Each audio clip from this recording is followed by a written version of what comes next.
In the outback, a winged warrior readies himself for the fight of his life. I love stuff like this. Dawson's burrowing bee brawler. This male Dawson's burrowing bee is waiting for a mate. And he's getting impatient. Beneath this baked earth, thousands of females have been dormant for nearly a year. But winter has arrived, and now they're stirring. The male's wait is nearly over. But he's not the only one waiting. Wow.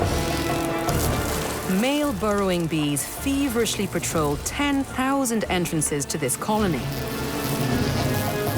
Early in the mating season, they outnumber an emerging female hundreds to one. Each female will mate once, then never again. So the males will have to fight it out.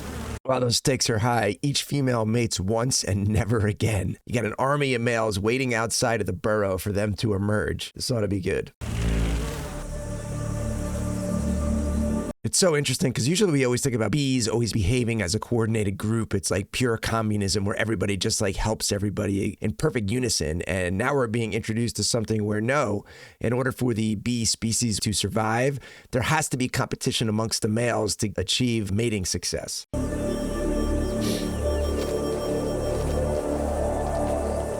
The white face of an unsuspecting female.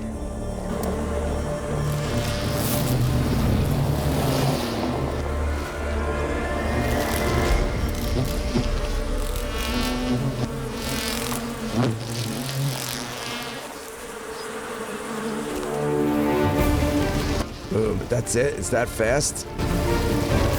A mating ball forms around her as they grapple for the chance to mate.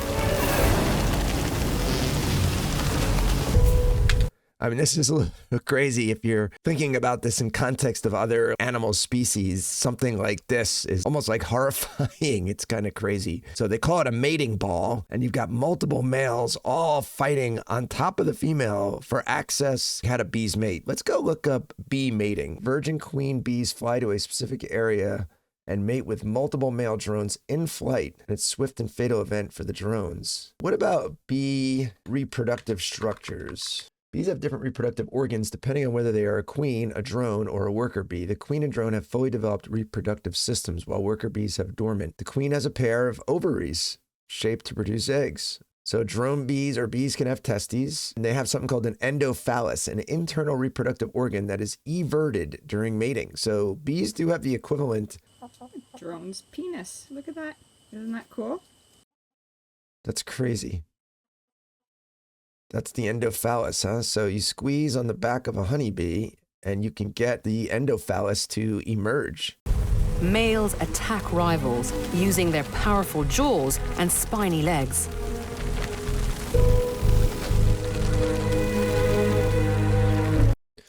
I mean, from my perspective, watching this, it almost looks like the perfect matchups. Like all these bees almost look identical to each other. So who actually wins in any of these fights? It's very difficult for a human to tell, but maybe we're going to see how it's determined. Maybe one bee actually like kills the other ones. What is that the female at the end? Oh my God. Or is that a male? The colony is left littered with the bodies of battle-scarred bees. And another casualty is about to join them.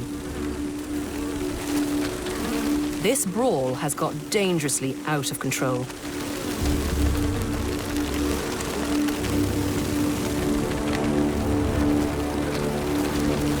In their frenzy, the males have accidentally killed the object of their affection. Huh.